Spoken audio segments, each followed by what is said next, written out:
Sons and Daughters of God, Daily Devotional by Ellen G. White.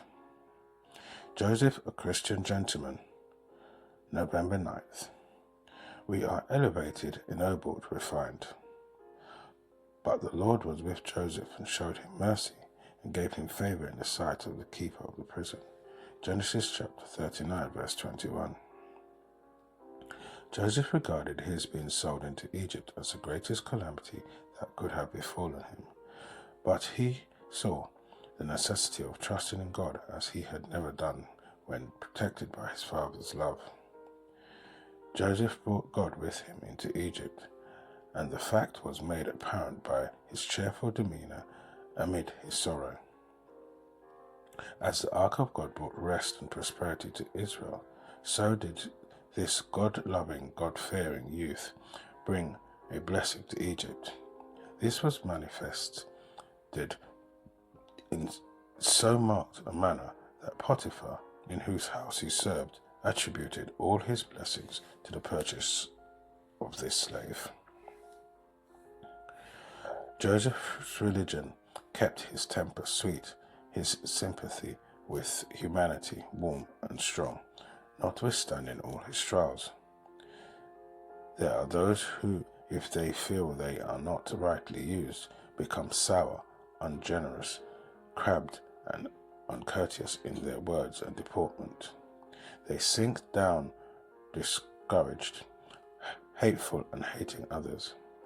But Joseph was a Christian.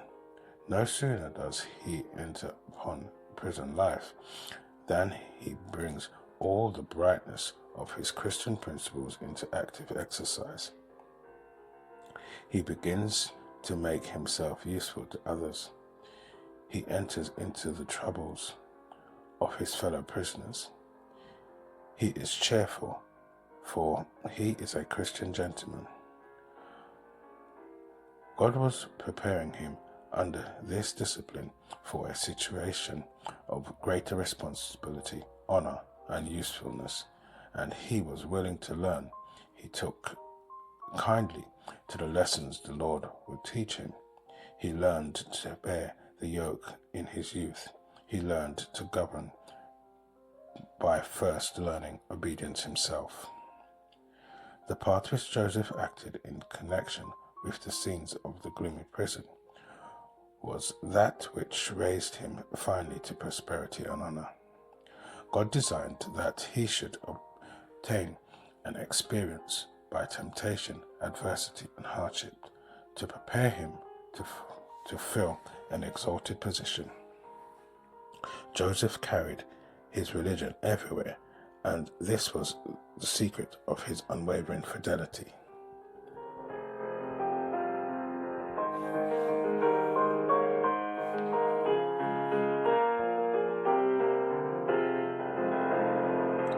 This is your daily devotion.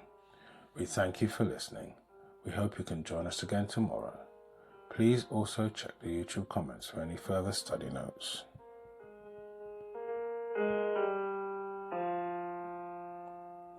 Sons and Daughters of God,